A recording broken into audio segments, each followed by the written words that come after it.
Good morning, class. In Lesson 6, we are going to talk about the Close Are Us case study in which you will be submitting your final project next week. If you look at the textbook material, you'll see that this project was to create a point-of-sale ERP, Enterprise Resource Planning tool. And it was to include many aspects of a resource planning tool, such as Program Management Office,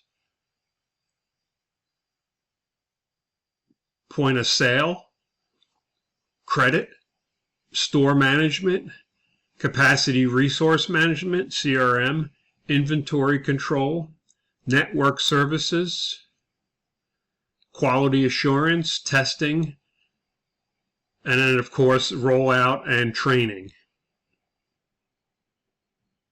If you notice, the Close Are Us company outsourced the majority of the work, especially for the development and coding. The big ABC consulting company, if you look at their budgeted completion, is over $26 million, where the prime contractor, Close Are Us, their budgeted completion is about a tenth of that at $2.5 million.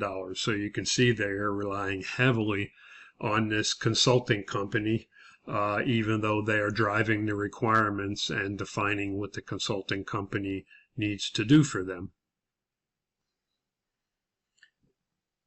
If you read the description of the case study and look at the spreadsheets that were included with the program baseline and then the first 7 months of earned value status, you'll see that things started off going fairly well.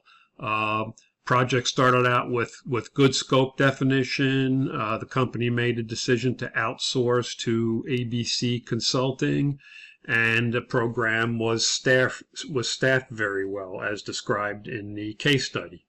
So they managed to stay on plan for 4 to 5 months of the 16-month project. So then what went wrong? As you can see described, it appears that management completely took their eyes off the ball, and that could be because they relied too heavily on the consulting company with the amount of funding that they were providing to that company.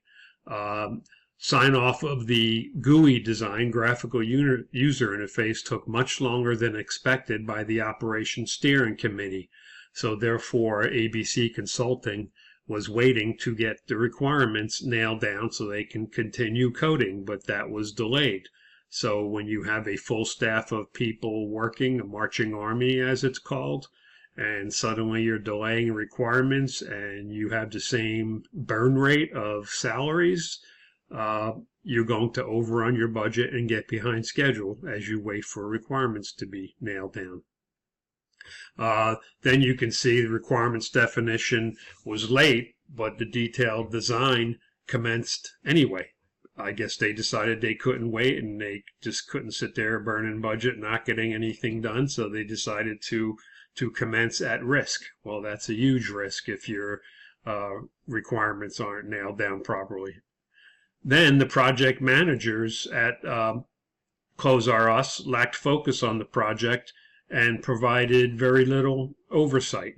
Don't know if they just weren't interested in this project or they had many other things going on, so their plates were too full, but they just weren't paying attention to this project very well. And this is a $30 million project, so they should have been held accountable. There should have been weekly status meetings where they would have to status everything their particular teams were doing and be accountable for the earned value and the progress that was being made. It appears that was not being done. And then to make matters worse, the computer operating system was delivered with the computers as the newest version, but all the software coding was done to an earlier version. Now, to me, that's a little suspect, because why would you want to do your software coding to an old operating system that was not necessarily compatible? Because you'd be rolling out a brand new software package that required potentially obsolete operating system, and as years went on and it was not supported, that problem would get worse and worse. So one of the requirements should have been to design this new software to the latest operating system in order to keep it relevant and supportable. So then, to make matters worse, all 8 program managers are recruited by competition and leave the company. So new ones have to be hired and trained, which is going to take time and cause inefficiencies. So the project impact because of all of this was the GUI sign-off delay results in a 4-week slip to the schedule, as described in the case study. Hiring and new training of new PMs results in a 4-week schedule slip, and of course an efficiency loss for them to hit the floor running and understand what they're trying to accomplish. 4-week delay in coding by needing to get the older operating system back in order to be compatible. That might not have been the solution I'd go after versus making the software compatible with the latest operating system. And then network problems causes a 4-week delay in product rollout. So what could be done about this? What would the discussion points be? And many of these should be mentioned in your final project as a summary of what the earned value is telling us, and what the data is basically pointing at, as you can see where the schedule variance and the cost variance started in the month of June, basically 6 months into the program. So again, what caused lack of focus by the management team? Wasn't there an overall program manager responsible for the whole effort? You surely wouldn't run a program with 8 people in charge and no one over top of them, managing them, looking at requirements, looking at progress, setting expectations, and essentially holding them accountable. Who should have prevented the steering committee from taking too long to approve the GUI? Now, if ABC Consulting was constantly coming back to them saying, we're delayed, we're going to overrun, we have this burn rate, we're not accomplishing all the work we should be accomplishing. And if you noticed in the 6th month, they are the first ones to identify a schedule variance and a cost variance after they waited as long as they could. Now, who should be responsible for that? And of course, that's the overall program manager that's accountable for the entire project's progress. Next question I would discuss is, why is the coding team relying on an old operating system to be compatible with a new software product?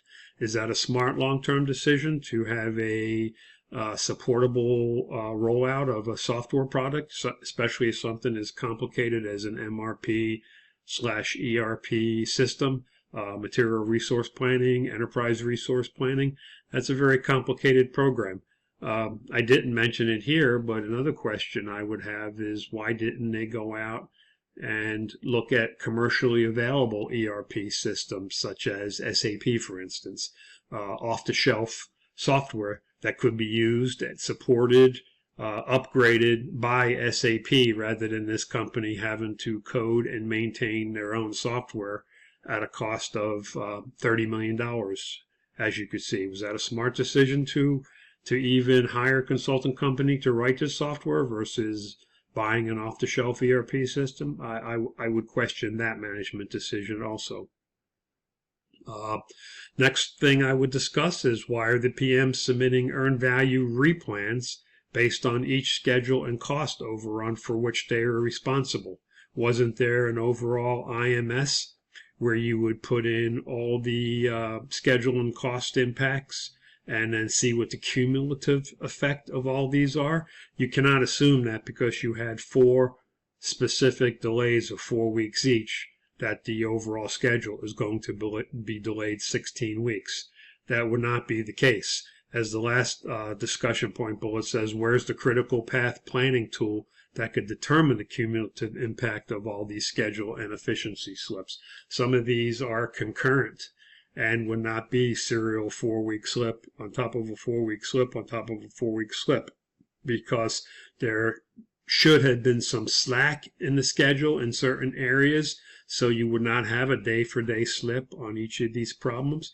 And that needs to be discussed, because nowhere in the case study do I see anything about critical path planning to understand what are the critical tasks that would cause a day-for-day slip and which tasks had some slack in them so that you could absorb a little bit of a slippage.